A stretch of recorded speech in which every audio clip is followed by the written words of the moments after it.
The AirTech Heating Studios, a Born to Win media production. Welcome to the resurrection of Say It Like You See It. Happy Friday, everyone. This is Say It Like You See It live from Fond du Lac, Wisconsin, the heart of Packers country. This is Trace the Moose Moustakis, joined by Mighty Q Quinn Redmond himself.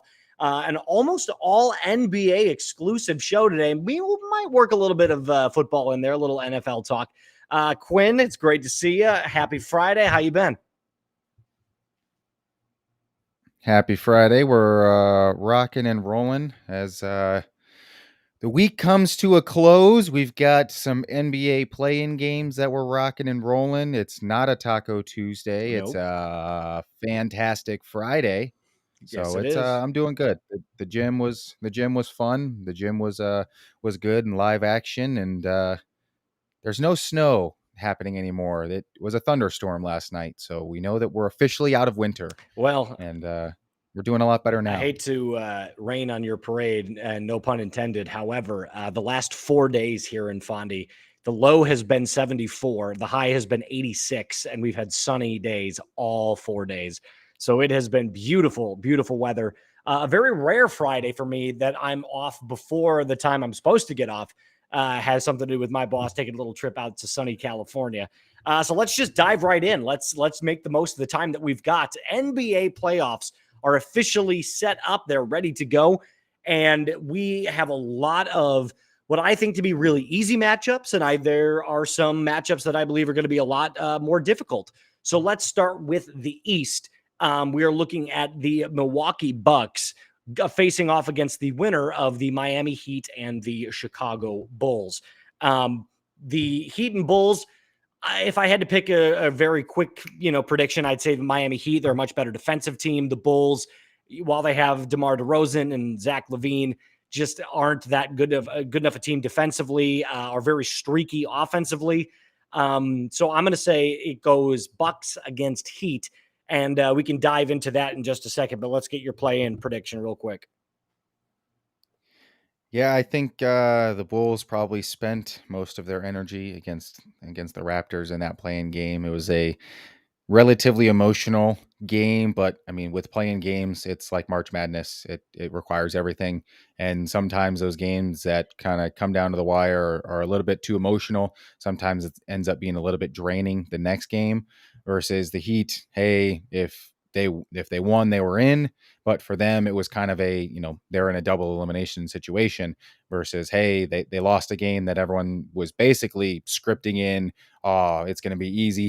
Heat walk across the Hawks, no problem. They're playing the Celtics, and they went out and threw a dud. So I think playoff Jimmy is going to show up. I think he's definitely going to be ready to go. I mean, it's playing against the Bulls, whole team. It's nothing can get you amped up than playing against a team that you are no longer playing for. And I think this is a good situation for him to show that, hey, I'm still the man. I'm going to do it over here in Miami, continue doing my thing. And then the problem is I think they're frisky. I think the Heat are going to give a very tough 5-6 games to the Bucks, but they're not winning against the Bucks. It's just how long can they stretch the series out? And I think them playing the extra game, having to play the Bulls for this play-in game, the secondary game for them. I think, I guess they were probably more ready for the Celtics than they were the Hawks. And I think that was the initial reasoning. And so this is going to be another situation. The Bucks are super rested. They're coming in, they're fresh.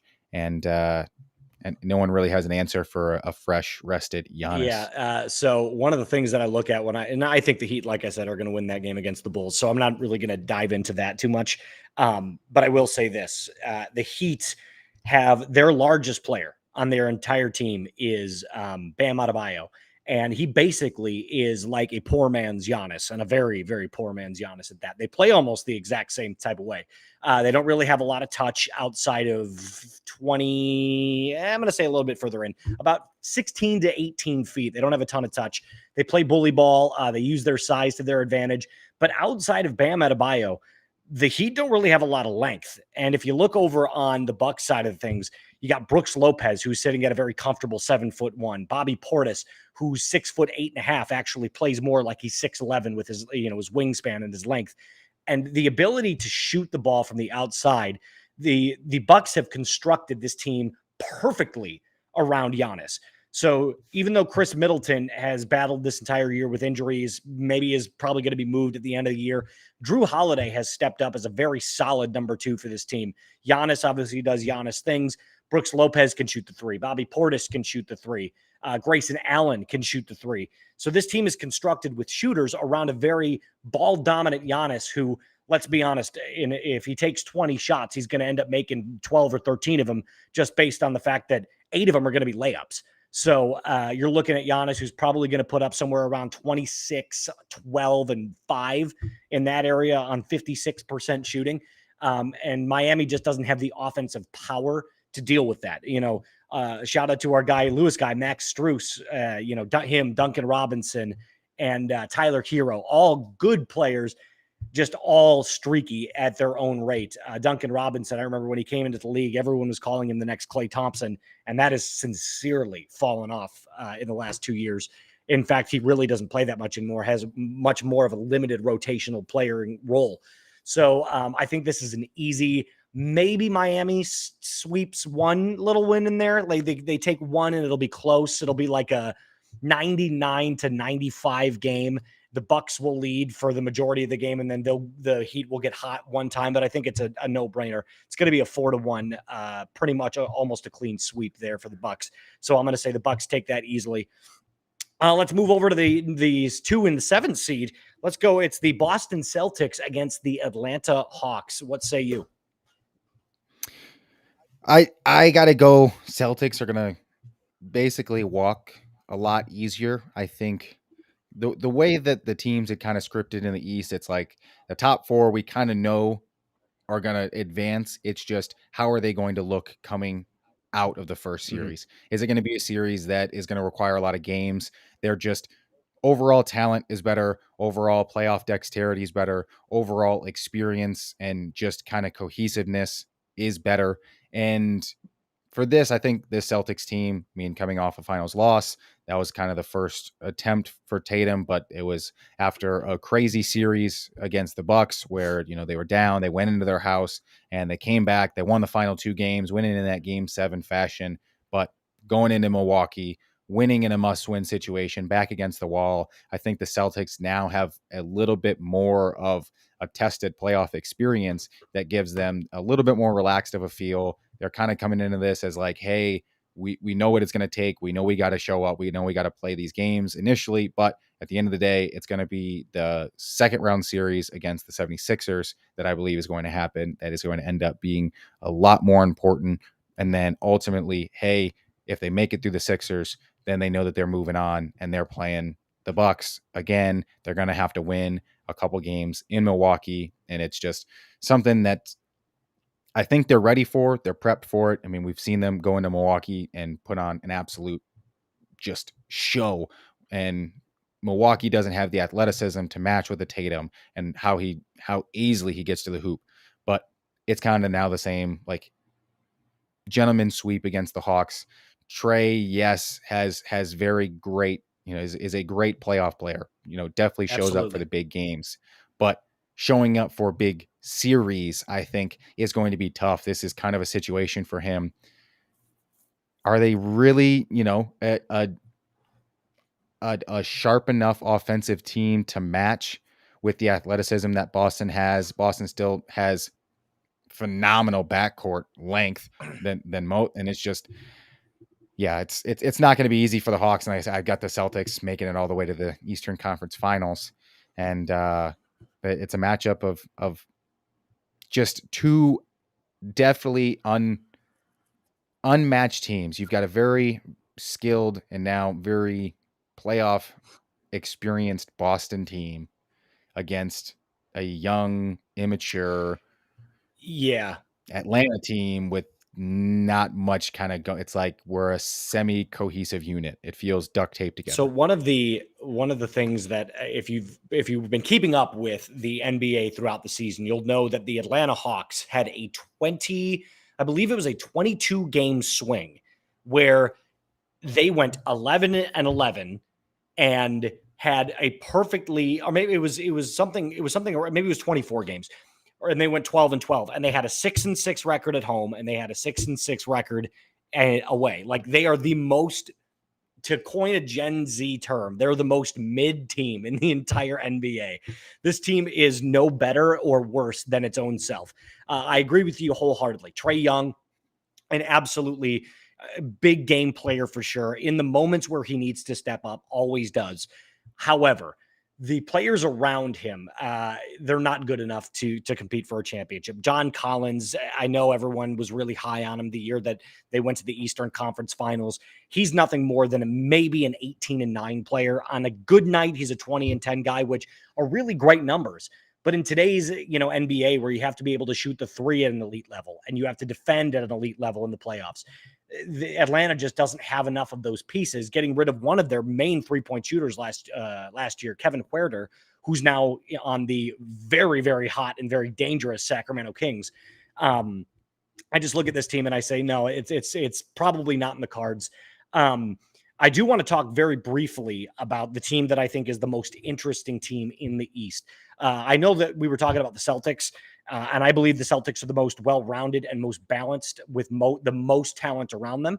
But the team that I'm very interested to see what happens to is the number 3 seed, the Philadelphia 76ers. There's been a ton of controversy this year about giving Joel Embiid the regular season MVP. I have my own thoughts. I think Joel Embiid is under an enormous amount of pressure this year to perform. Should be noted, he has never made an Eastern Conference Finals. He's only made the second round, lost. Obviously, there was that heartbreaking moment against the Raptors where Kawhi hit that game-winning shot to send them into the Eastern Conference Finals, and then we know what happened from there. They ended up winning the NBA championship. Embiid, an unbelievable talent, probably would, if he doesn't ever win a championship, will go down as a top 5 player, in my opinion, to never win a championship, alongside the likes of Steve Nash, Allen Iverson, and a variety of others. So let me just say this. I don't think Joel Embiid deserves the regular season MVP for this stat alone. He doesn't play enough games.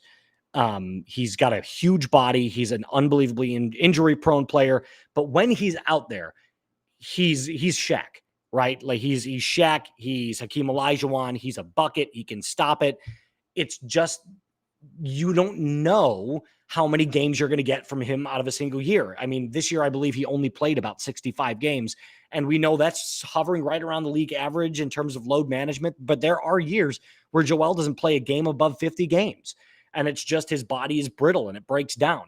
So I'm going to say I don't give it to him this year. However, if Joel Embiid can make it to the conference finals this year, and perhaps even the NBA finals this year, I think next year, if he has even a slightly similar year, you have to give him at least one by default. And I have huge problems with the NBA MVP award already. But in terms of actually handing out the award this year, my award would actually go to Giannis. Number 1 seed is always putting up, 28, 11, 5 numbers. Is just, he gets it done on both ends of the court. So I'm going to give it to Giannis this year. But next year, I think predicating what this year's numbers look like and this year's statistics look like and this year's playoff performances and how far he takes the 76ers team, I think next year you have to strongly consider Joel Embiid the MVP. Yeah, in terms of the MVP award, there are some serious flaws with the NBA MVP. I still look at it as if we're looking at the award as most valuable player, you have to then take into account the team that they are also playing with and around, and how big of an impact, and you said in terms of which players miss games and which players don't. Giannis has missed a lot of games and the Bucks still win a lot of dominating games. That is just the clear tell signs of the Bucks are a very well-rounded and very good team. Giannis, as an addition on that team, yes, is only the catalyst to what is an already accelerated team that's better than most in the league, that has a bunch of talent. For Joel's point, he's playing with another randomly streaky, do they play, do they not play, James Harden, and what, Tobias Harris type? Like, Tobias and Tyrese Maxey is the other but like that's where offensive player. that's where you start to look at with the 76ers, and it goes, well, why are they in games? Well, because Joel Embiid is dominant both on offense and on defense.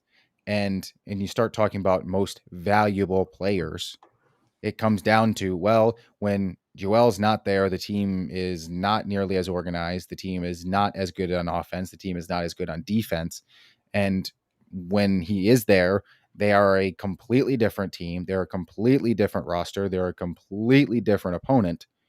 And that ends up lending itself to be more of the reason. He's done something that only 5 people have ever done that involves Kobe and Jordan, in the fact that he has averaged over 30, I want to say averaged over 35 points. And now he's done it multiple times. He is doing For a things. Season? Yes. He's not done that multiple times. He's not averaged over 35 points a game. Then he averaged over 30 last year. I know he averaged over 30 last year. You might be thinking back to back 30 point. And he's averaging 35 this year. I think what you're thinking of, it's a back-to-back season of 30 points per game. I think he's the first one to do that since, it's like a top 5 thing. I don't think he's either way. It's putting him in the likes and the realms, and it's like, okay, well, how does this guy not have any of these? And look at all the other times that he's finished second. He has finished second a lot of times now. Yes. And it's 2 or 3 times he's finished second. Okay, what is now making many? And so I get the argument of, oh, well, but in terms of like the games issue, the NBA got that written into their CBA now for this year, is that 65 game window. And what you're going to see is a lot of guys play 65 games and that's it. Yep. To that credit, if we look at the award as the most valuable player, yes, then it needs to be noted that when a team is, hey, arguably the best in the league when you're on the court, and because you're on the court, that is where I think it needs to start to be worked in, because if the minute you take that player off the court, if they're a completely different roster, correct. Like we know the Bucks are good. Like, even to this credit, Jason Tatum was in the conversation at the beginning of the year. He's now not. And it's just like, it's nothing against Jason Tatum. I mean, I think he's going to be the unanimous number 4. Yes. Like, he might purely get the first ever unanimous, every single number 4 MVP vote ever. Like, I think every voter is going to give him the 4th. Yes. That's just how it is.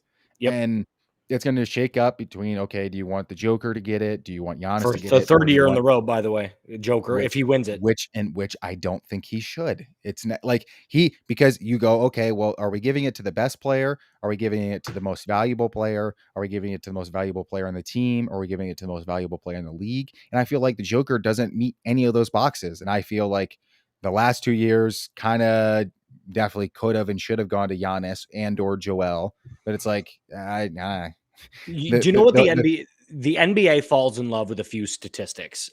First of all, they fall in love with the number 1 seed. They love the number 1 seed. So if you're a player, the star player, for example, Jokic, they're the number 1 seed again. I believe they were the number 1 seed 2 years ago. Last year, they were a 2 or 3 seed. And I thought this year they were a 6. I thought they were a 6 2 years ago. They were a 1 last year. Now they're a 1. I could be screwing up my years. However, I know that it's the second year in the last 3 that they're a number 1 seed. So they love the number 1 seed. And that's another reason why Giannis is back in the conversation, the Bucks number 1 seed. I look at it like this. I completely agree with you. If you take Joel Embiid, if you take the Joker, if you take Giannis off the team and you look at the records that they have without the other guys playing, how does the team perform? If the team has a win percentage of over 700, you're not the most valuable player in the league. We have to talk about it as the most valuable, not who's having the best season. Because if it were just about who's having the best season, LeBron would have 9 MVPs. Jordan would have had 9 MVPs. Karl Malone would have never won one. Charles Barkley would have never won one. So there's a lot of guys that put up unreal seasons. I mean, even Bradley Beal for a couple of years ago, I think it was 2 or 3 years ago, was putting up 29 points a game. And he wasn't even anywhere in the vicinity of the most valuable player. But he was in the conversation because he was averaging 29 points a game. So you have to look at it almost like, if I'm taking you off the court and I have a 20 game, I have 20 games, an average where I can look, okay, out of these 20 games, how did my team perform without you on the court? And my team is hovering around 500. If my team is below 500, if I am winning, 1 out of every 3 games, then you can say, okay, this is clearly the most valuable player in the NBA. The NBA loves that number 1 seed, and they love the triple-double. And that's why I think the Joker is always in that conversation, because he does everything offensively really well. He's not the best at one thing. He's just great at everything. Kind of like it's what I call the Russell Westbrook syndrome. Russ was never the best scorer, but he could do it.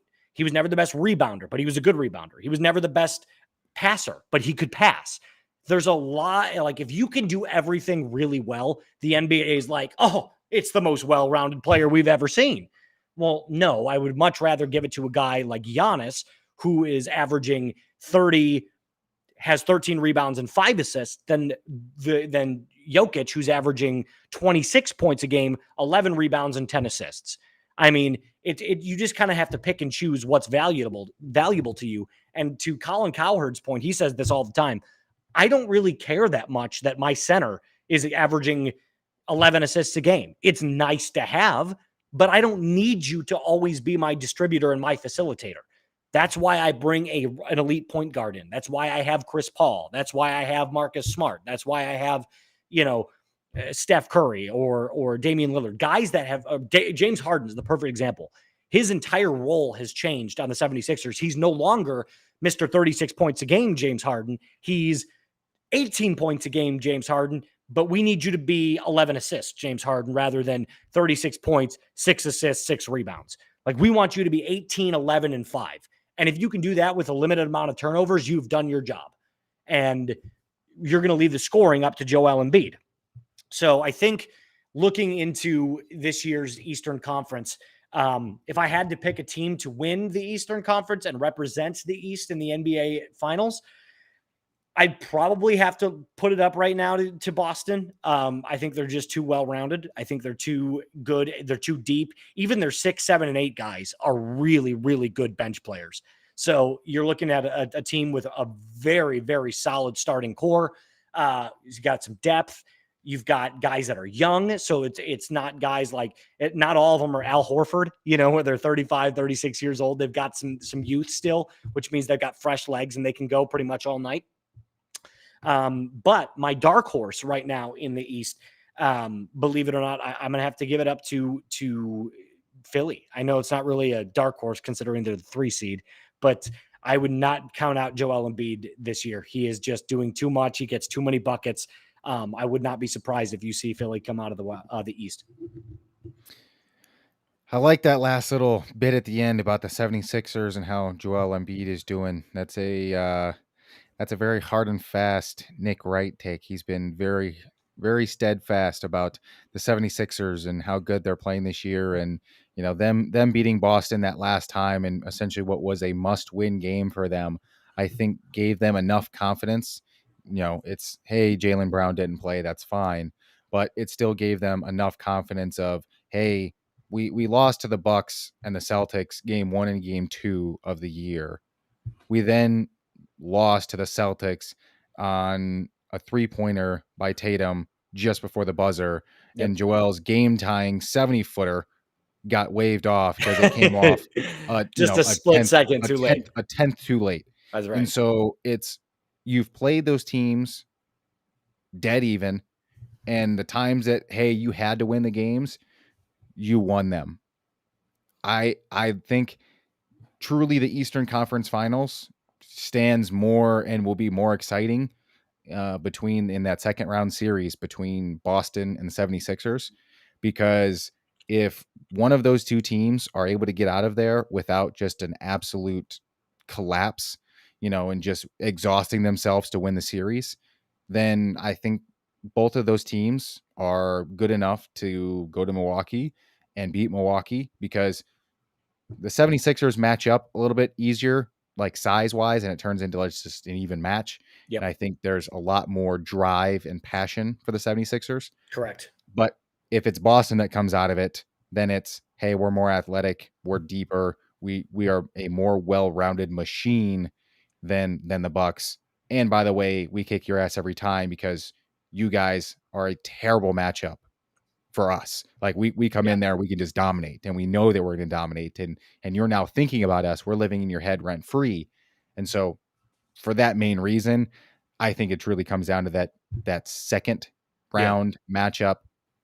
I think based off the first round, the fact that the Celtics are playing the Hawks now, I think that is actually going to be enough of an easy path for them to come in rested. And I don't know. I still like the Celtics.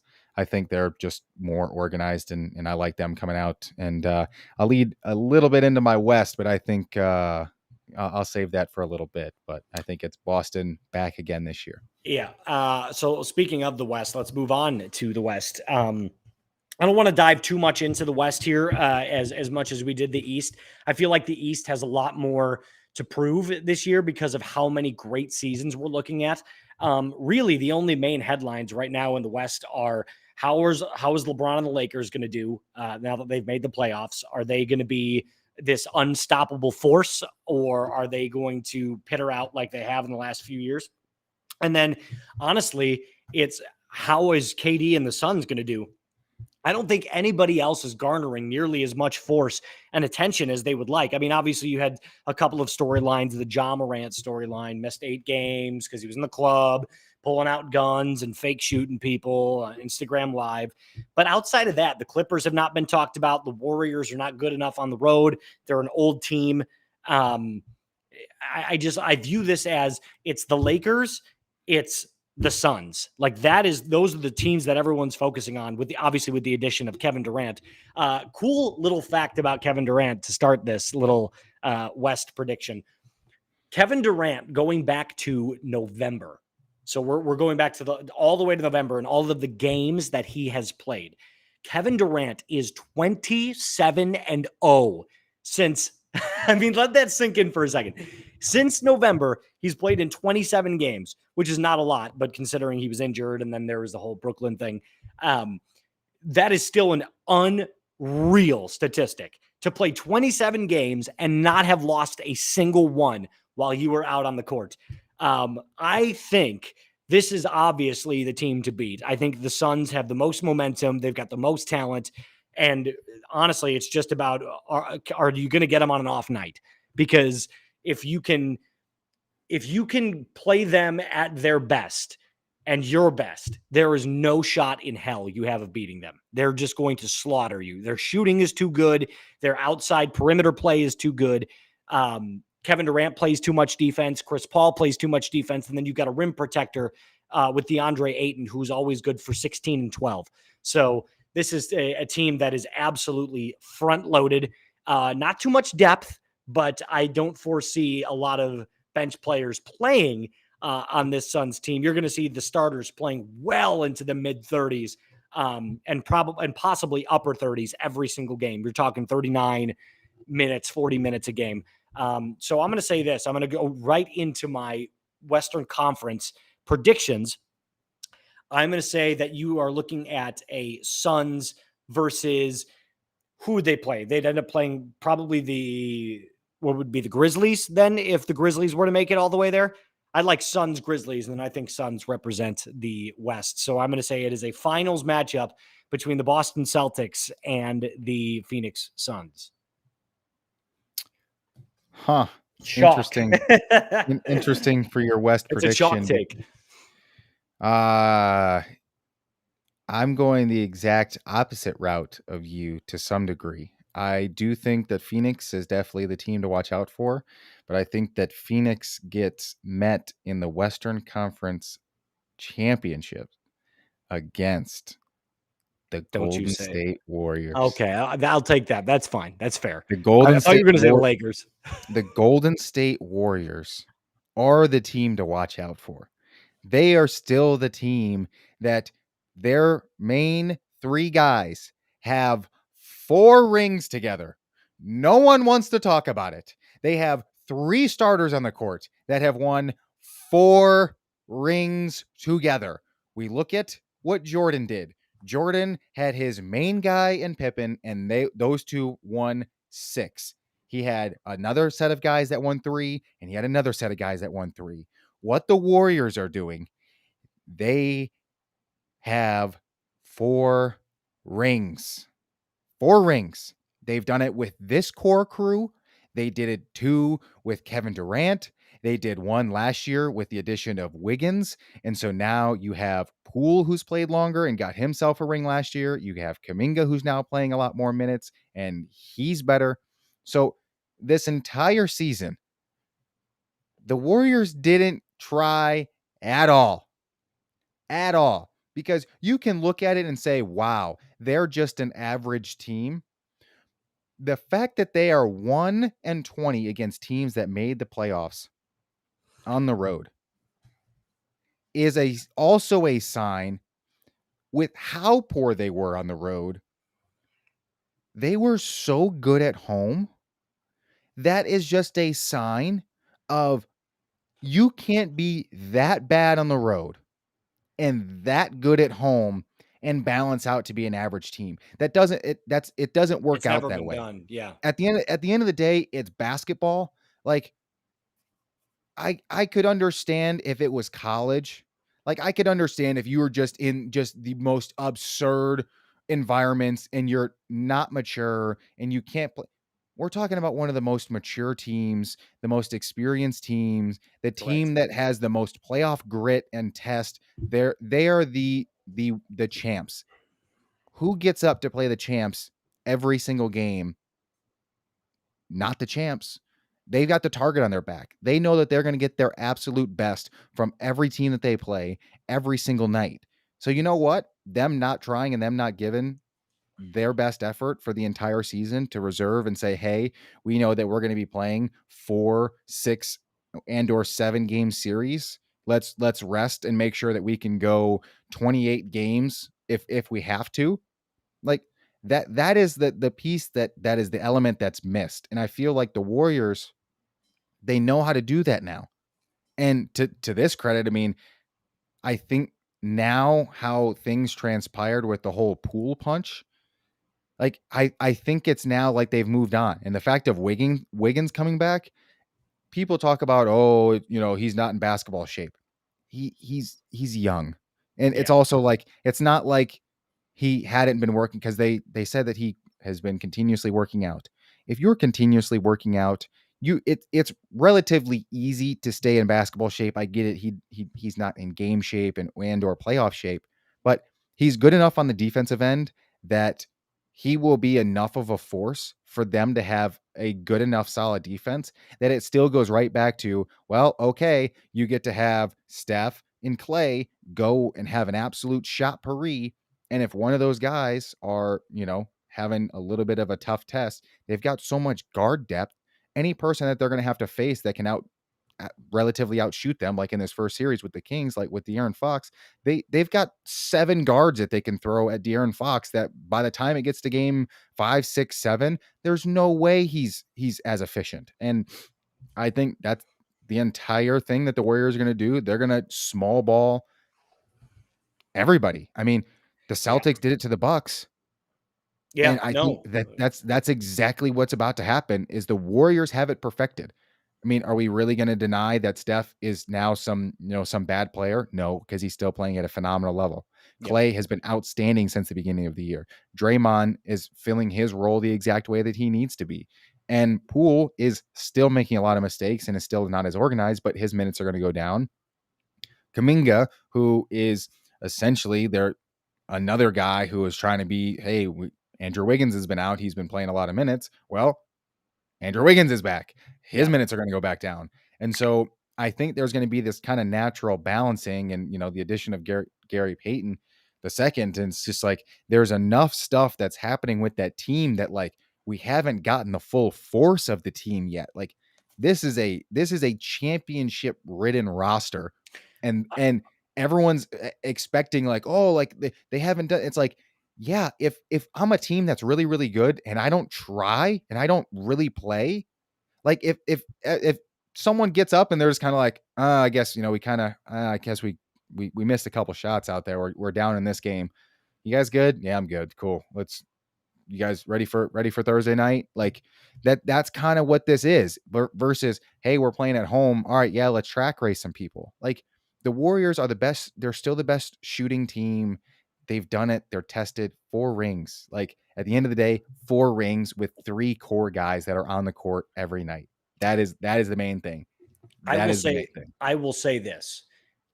There is one team in the West other than the Suns that I don't want to play, and it would be the Warriors, simply because the Warriors are like, it's like pouring gasoline on a fire. Like, I mean, if they get hot, you have no shot. No one is out shooting them.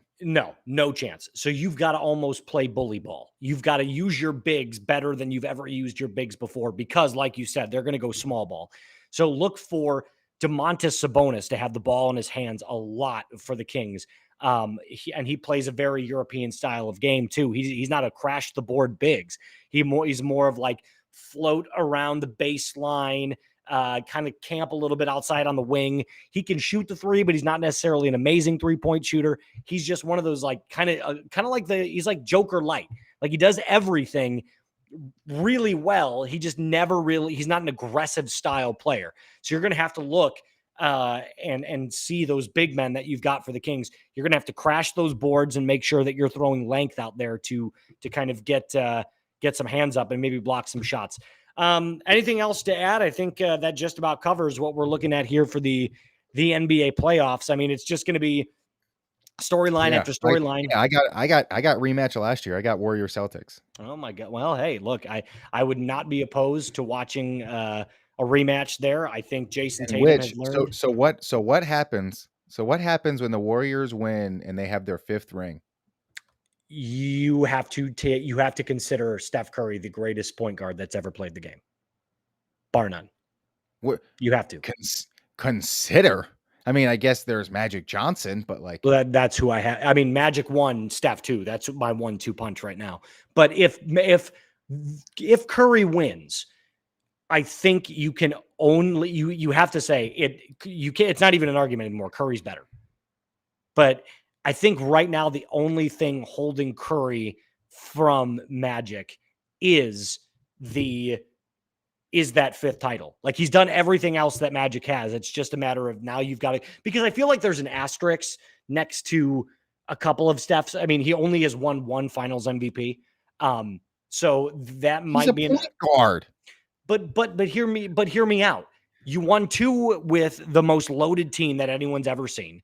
Clay, you, Kevin Durant. So you won 2 like that.